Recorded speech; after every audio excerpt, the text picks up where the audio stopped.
Parce ils ont mené une politique économique comme une politique industrielle. Ok.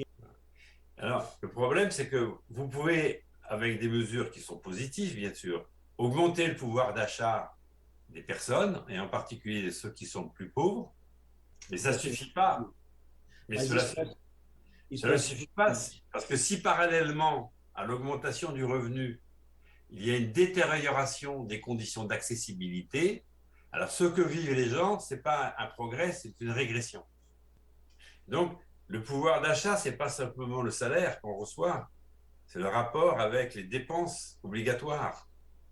Si par exemple les dépenses de déplacement augmentent parce que le système de métropolisation continue à augmenter, les hypermétropoles, eh bien, si vous augmentez le revenu, mais parallèlement vous augmentez les dépenses en transport, la personne, elle ne vit pas une augmentation du pouvoir d'achat. questão do C'est à cause des problèmes de métropolisation, c'est-à-dire d'un développement non contrôlé des villes.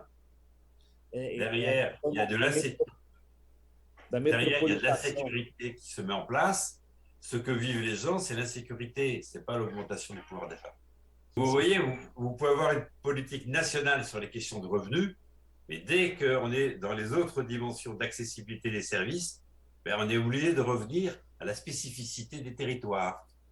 C'est pour ça que nous considérons qu'aujourd'hui, l'entrée par les territoires est principale par rapport à l'entrée vis-à-vis de l'État. Voilà. Alors, c'est pour ça d'ailleurs qu'on est très intéressé par les expériences de Martiaux et les autres dans des logiques territoriales. Vous voyez, dans une période très industrielle, le territoire il est considéré comme un territoire de régulation et d'administration. Et dans une économie servicielle, une dynamique servicielle, EFC, le territoire, il n'est pas seulement un espace de régulation, c'est un espace de production ou de destruction de la valeur. À ce moment-là, ce n'est pas les mêmes échelles territoriales. E na Voilà. Alors, le rapport avec l'économie de la fonctionnalité à la méthode anglo-saxonne, c'est que, en fait, l'économie de la fonctionnalité chez les anglo-saxons, ils passent complètement à côté des conditions d'accessibilité des services. Anglo-saxonne, parce que une question de Martiaux, c'était quelle est la différence avec l'approche anglo-saxonne de l'économie de la fonctionnalité.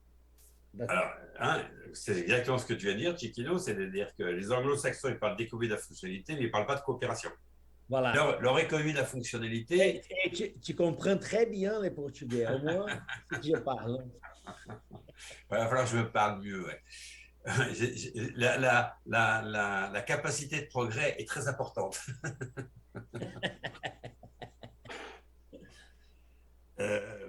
Oui, donc, en fait, cette approche de l'économie de la fonctionnalité, pourquoi elle ne parle pas de la coopération?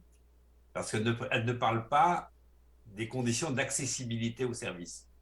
Elle ne prend pas la question du service dans la relation de service. Et donc, c'est une approche qui va aborder le service exactement comme si c'était un bien. Et ça, nous, je les appelle un quasi-bien. Eux, ils abordent des choses comme des quasi-biens. Ils s'intéressent à la numérisation du service, à la standardisation du service, à la normalisation du service, mais pas aux autres enjeux de service.